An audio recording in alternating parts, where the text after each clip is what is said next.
this person they're marrying will fulfill all of their longings, or will be the complete spouse to them, will be the perfect kind of lover. That feeling is in there. And then when the person doesn't do it, then there's a sense of disappointment, and then the search begins for this kind of fulfillment. Where I think in a previous age, obviously the same kind of disappointments occurred, but they were just accepted. I mean, you know, this person I married, he's not terrific, or she's very limited in many ways, but that's the way it is, and I'll live with it, and we'll go on, and we're really not going to end up getting divorced. But people today with a heightened sense of self-actualization or desire to fulfill themselves are going to then search out this in other ways.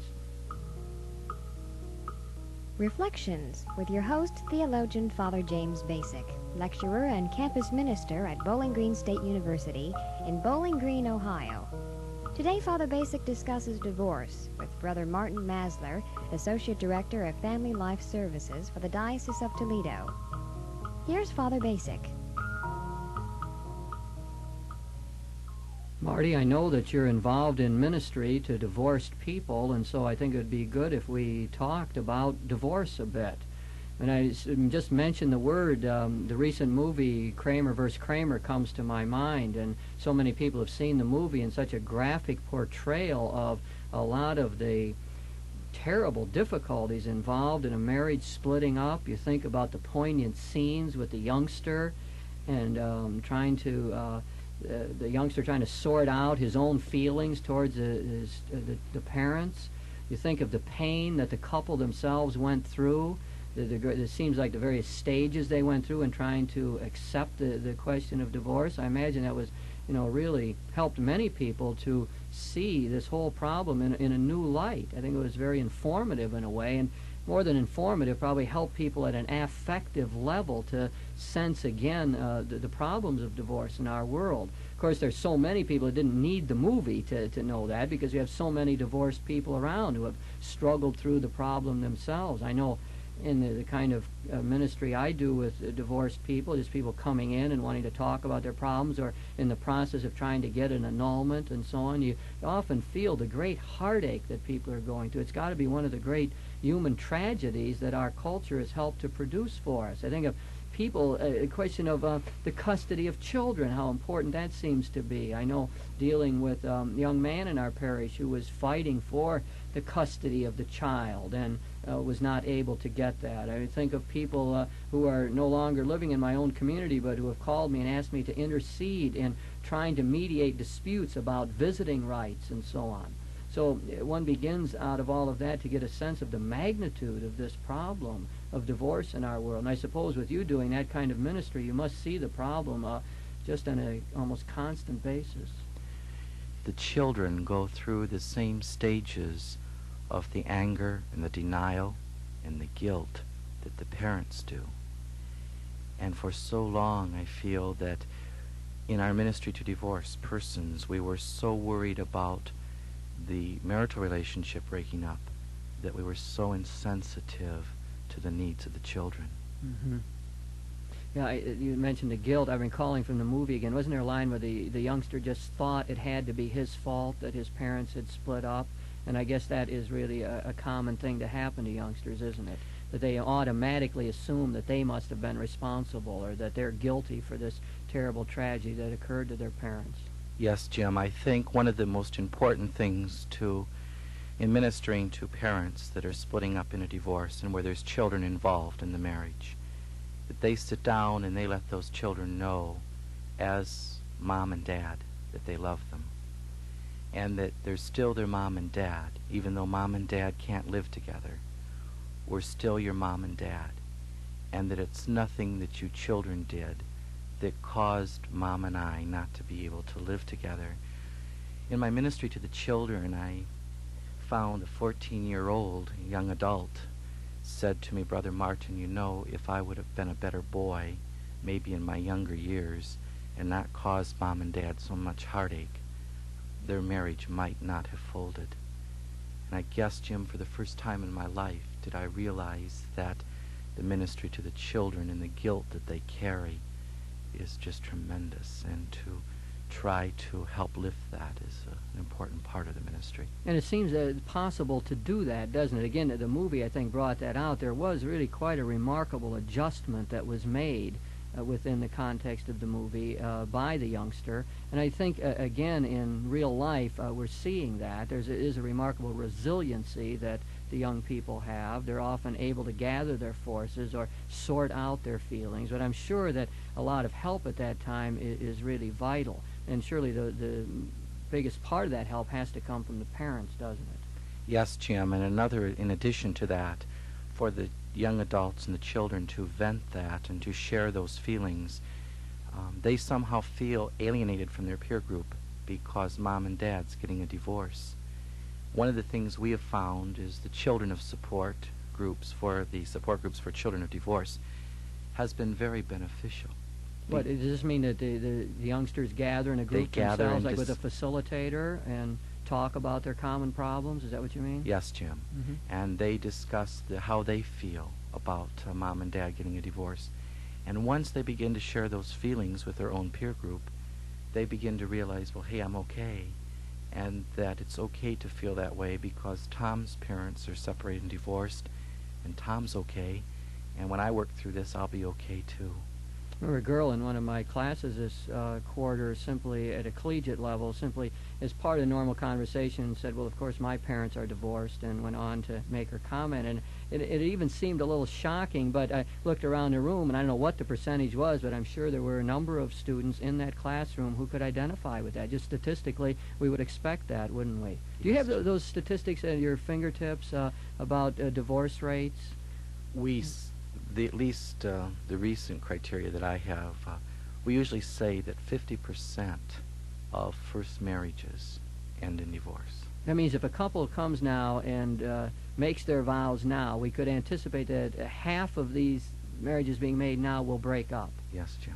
That's really a frightening statistic, isn't it? Yes. You know, I guess one of the interesting things about it is that people then will go back and get married again, won't they? It's not a matter of marriage being out, but that very often after people get divorced, they still have the sense that they could make it in marriage, that marriage is the way to go, that they're going to want to be married in order to find their own fulfillment. I know a high percentage of people involved in that first divorce end up getting married again. I don't know the exact statistics, but I'm sure it is a high percentage.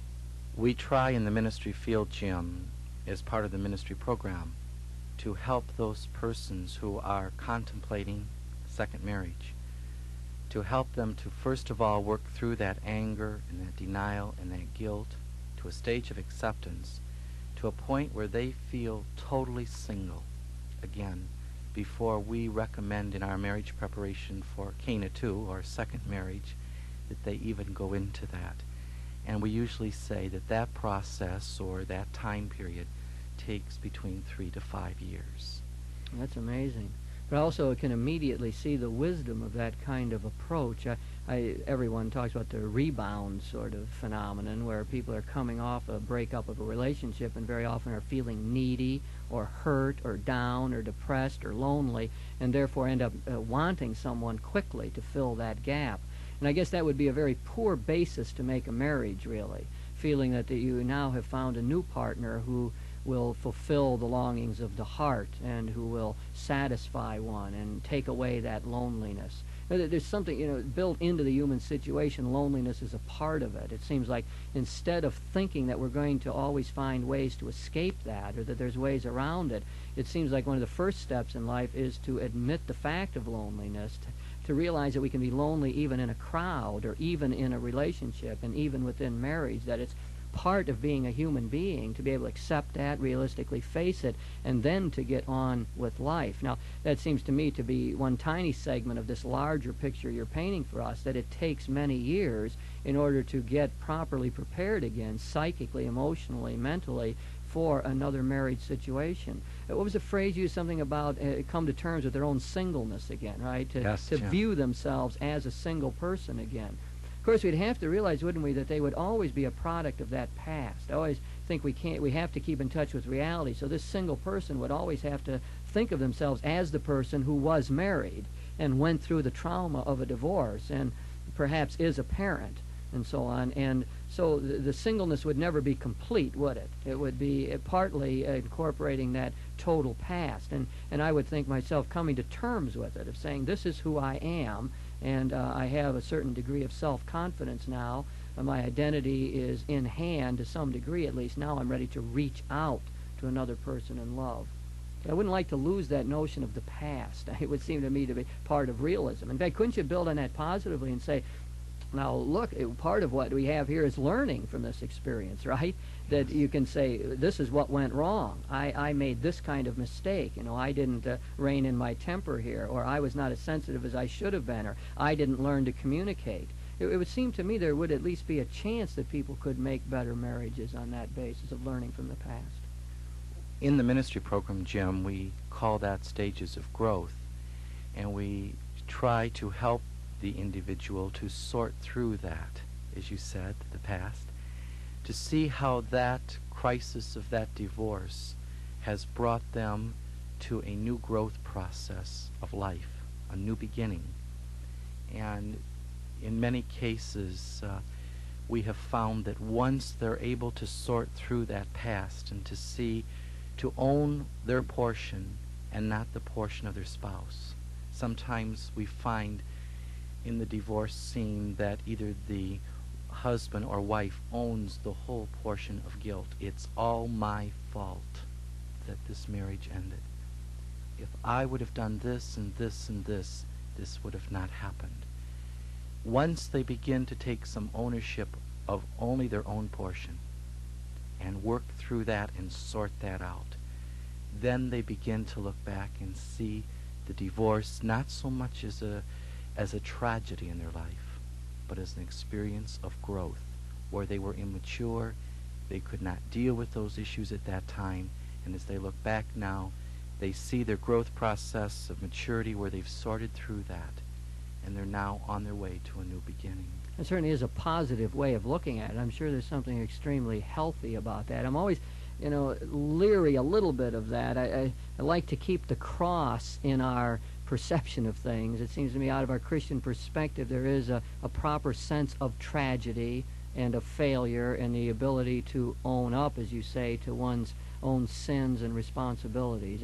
I'm sure you're not excluding that in your counseling there or in the analysis you've just given, but in my own mind that seems to need to be underlined, to be highlighted in some way, that part of it is dealing with the actual tragedy here and seeing it. I wouldn't like to get away from that entirely, I don't think. Jim, in relationship to what you've just stated, that is why we try in the ministry program to begin to let them see that they own their own portion of guilt. Yes, and that's okay. But one of the things that... And to feel forgiveness, right? Yes, I mean, and to know that the Lord has that. forgiven them in their life, that cross they carried well, and that has been redeemed, and it's already paid for. I think that is a proper Christian perspective, that there is always that forgiveness, and therefore the chance to begin over again, a future opened up. With divorce, Jim, with divorced persons, the one concept of Christianity that they tend to forget when the crisis hits, that the debt has been paid and that the Lord has forgiven them if they only ask for that forgiveness. And that's important to get across to them. That sometimes is very difficult in the ministry field because they feel the other compensation to that, Jim, is they own it. They own not only their own guilt, but the guilt of their spouse, what they've done to their kids, what they've done to the in-laws, and that whole other area of concern. And then they begin to feel that there is no forgiveness. That the Lord somehow, on Good Friday, did not remember them. Mm-hmm. That's well put.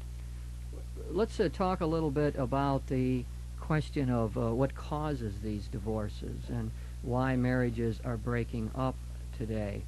I just throw out one idea about that, and that is that the cultural situation is now very different, in which marriage cannot support all of the expectations that are put upon it.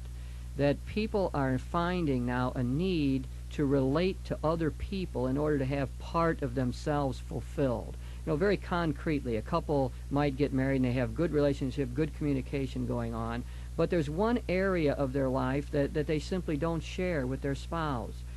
Perhaps the girl is very artistic, and the husband simply has no room for that artistic sense. He doesn't appreciate it, and so the girl ends up somehow looking elsewhere for this, maybe finding someone where she teaches in school, an artist friend, a gentleman that she can talk to about this. And this other man enables something to come alive in her that really her husband can't supply. It seems to me that I see that happening. I don't know if that happens more in the university type of community that where I minister or not, but I think that is part of the general kind of problem we're seeing in married life today.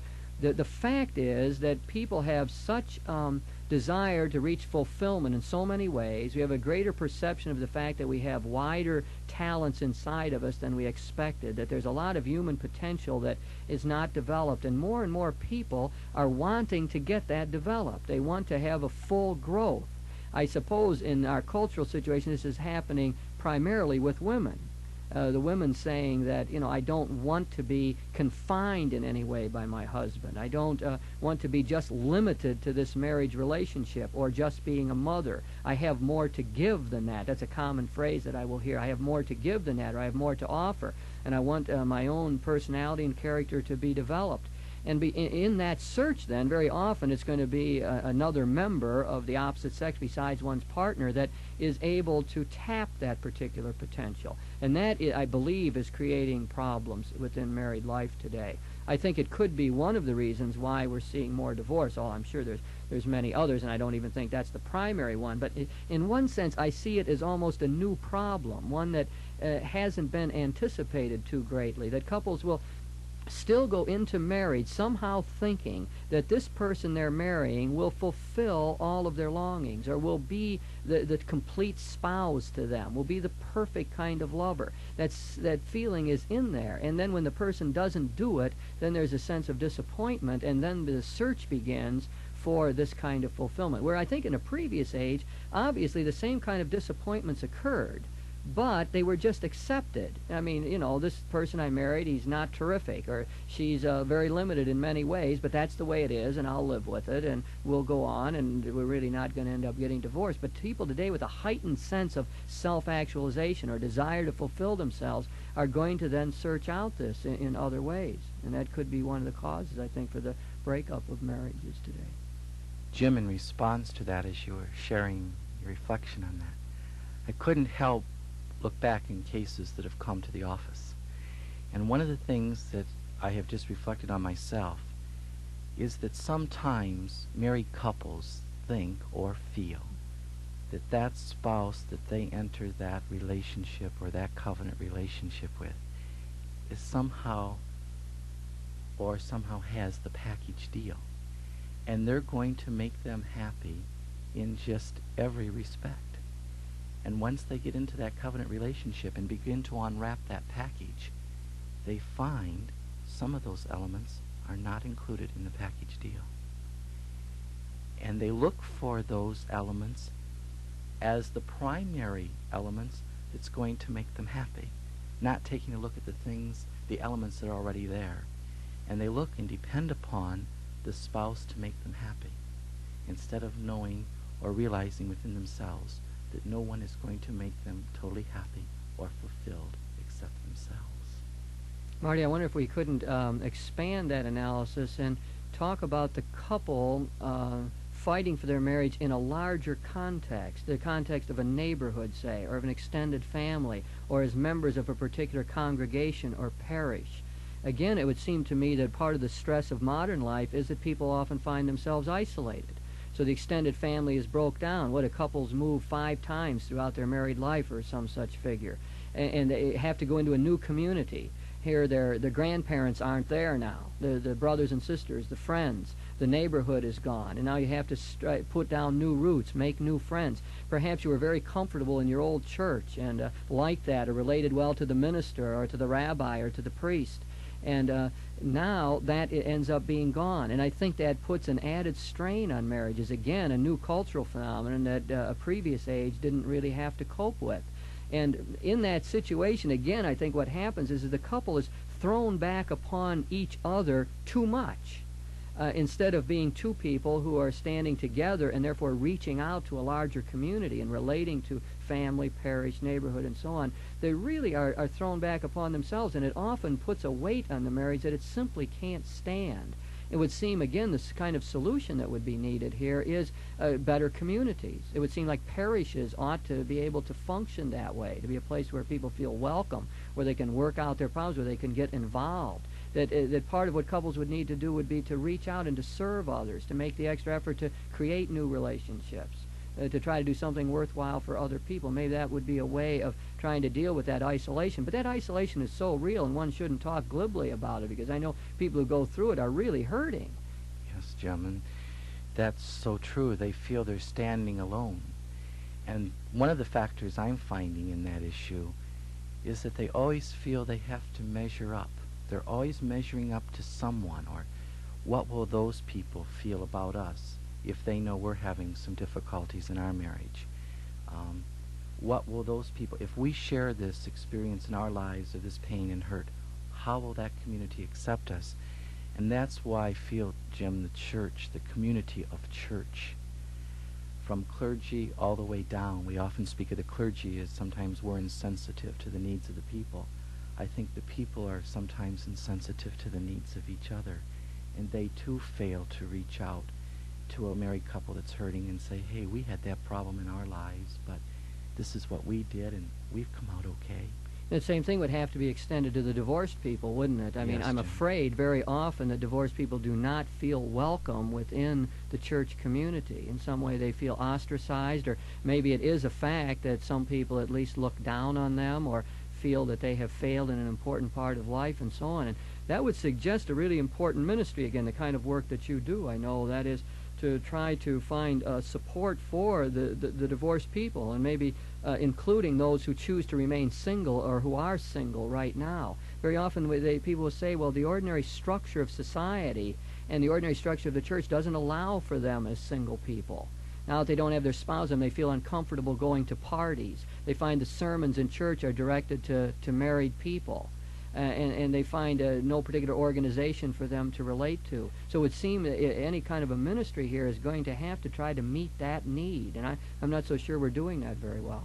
Jim, that's why we have tried to pilot and to establish support groups of divorced persons, both for the Catholic faith and for those not of the Catholic faith expression. To come in to those support groups where they feel comfortable. We have liturgies for them, celebration of liturgy. And then we try to have them go back within their parish so that they can feel a part of that. And once they come from the support group and begin to move back in their parish, they feel strong, and they feel the church does care, and they become involved in the parish. And they feel once again that they're able to, that their Lord and their God does care, and that their clergy, and the support of each other. When the ministry to the divorced Catholics came about and we started the support groups, one of the things that sometimes was of concern from clergy is that, and when they wrote to me, was, Brother Martin, do not have those support groups because they would become dating situations. And one of the things in ministry to divorced persons is that they're not looking for a dating situation. They're looking for support and for companionship and for the community of Christ's love. Right, and the church is going to have to work at supplying this then. And we're probably, again, not going to deal well with the whole problem of divorce apart from the kind of love that the gospel teaches us, the inherent dignity of every human being, the willingness to be compassionate to those who are struggling with life's problems and who are finding difficulty therein. The whole notion of forgiveness that we brought out seems so vital for all of us in dealing in our lives, and especially people who are going through the trauma of divorce. So it would seem like the faith community, people of belief, have something really distinctive and helpful to offer in this situation. The notion of a God who loves us always, and one who forgives us no matter what has happened in our lives, and one who calls us to form a community of both support and challenge for one another. You've been listening to Reflections with your host, theologian Father James Bacik, lecturer and campus minister at Bowling Green State University.